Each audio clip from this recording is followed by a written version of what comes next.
আসসালামু আলাইকুম viewers, welcome back to my channel moms best homemade. তো আমার গ্রামের বাড়ি থেকেও কাঁঠাল পাঠানো হয়েছিল।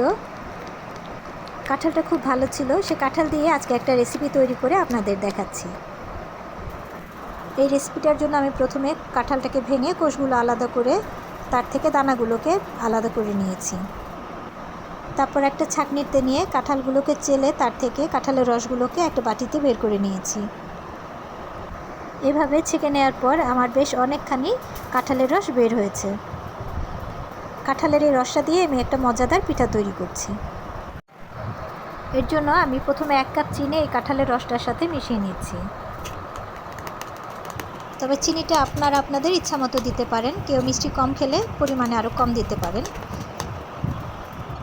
এখন আমি সামান্য একটু লবণ দিচ্ছি। এভাবে একটু লবণ দিলে পিঠাটা খেতে আরও টেস্টি হয়।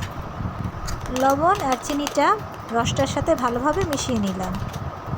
এখন আমি এর মধ্যে 2 কাপ পরিমাণ চালের গুঁড়ি দিচ্ছি আর সাথে 1 কাপ পরিমাণ ময়দা দিয়ে দিচ্ছি। এখন এগুলোকে ভালোভাবে মেশাবো। চালের গুঁড়ি আর ময়দাটা মেশানোর পর আমার কাছে ব্যাটারটা একটু বেশি পাতলা মনে হচ্ছে, তাই আমি আর আধা কাপ পরিমাণ চালের গুঁড়ি এটার সাথে মিশিয়ে নিচ্ছি। মানে এই ব্যাটারটা খুব বেশি পাতলা করা যাবে না, এটা মাঝামাঝি ঘনত্বের একটা ব্যাটার তৈরি করে নিতে হবে। আমার পিঠার জন্য ব্যাটার তৈরি করা হয়ে গেছে। এখন আমি একটা কড়াইয়ের ভিতরে তেল নিয়ে গরম করে নিচ্ছি। আমি তেলটা গরম করে নিয়েছি। তেলটা ভালোভাবে গরম হয়েছে কিনা তা চেক করার জন্য আমি 1 ফোঁটা ব্যাটার এটার ভিতর দিয়ে দেখছি। তেলটা পারফেক্টলি গরম হয়েছে। এখন আমি পিঠাগুলোকে ভেজে নিব। আমি হাতের সাহায্যে এভাবে গোল গোল করে পিঠাগুলোকে তেলের ভিতর দিচ্ছি। অনেক বাচ্চারা আছে কাঁঠাল খেতে পছন্দ করে না। আমার বাচ্চারা অবশ্য মাশাআল্লাহ কাঁঠাল খেতে পছন্দ করে, কিন্তু তারপরও আমি এভাবে করেও ওদের পিঠা তৈরি করে দিই। এভাবে কাঁঠাল দিয়ে পিঠা তৈরি করে দিলে যেসব বাচ্চারা কাঁঠাল খায় না তারাও পছন্দ করবে বলে আমার মনে হয়। তাছাড়া কাঁঠাল স্বাস্থ্যের জন্য খুবই উপকারী,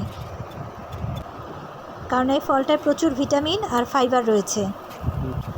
আর যেহেতু এই কাঁঠাল সারা বছর পাওয়া যায় না, তাই কাঁঠালের মৌসুমেই এই কাঁঠালটাকে বাচ্চাদের খাওয়ানোর চেষ্টা করাও ভালো। আবার যদি ওভাবে না খেতে চায় পিঠা তৈরি করে খাওয়ানো উচিত। আমি পিঠাগুলোকে উল্টে পাল্টে সুন্দর করে ভেজে নিয়েছি। পিঠাগুলো খুব সুন্দর গোল্ডেন কালার হয়ে গেছে। এখন আমি একটা চামচের সাহায্যে পিঠাগুলোকে তেল থেকে উঠিয়ে নিচ্ছি। একটা প্লেটে পিঠাগুলো তুলে নিলাম। আমি যে পরিমাণ ব্যাটার তৈরি করেছি তা অনেকগুলো পিঠা তৈরি হবে। ভাবছি আমার মার জন্য কতগুলো পিঠা নিয়ে যাব।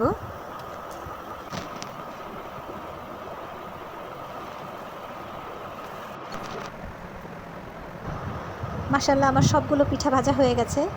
দেখুন কি সুন্দর হয়েছে, মনে হচ্ছে কাঁঠালের রসে টইটুম্বুর। পিঠাটা দেখতে যেমন সুন্দর হয়েছে, এর স্বাদও অসাধারণ।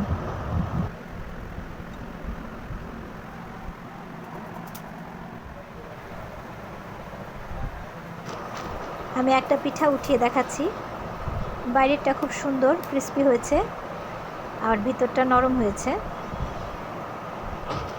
ভিতরটা কেমন হয়েছে আমি ভেঙে দেখাচ্ছি। পিঠাটা ভাঙার পর খুব সুন্দর একটা কাঁঠালের ফ্লেভার বের হয়েছে। এই ফ্লেভারে আমি আর সহ্য করতে পারলাম না, একটা পিঠা খেয়েই নিলাম। সিম্পলি অসাধারণ।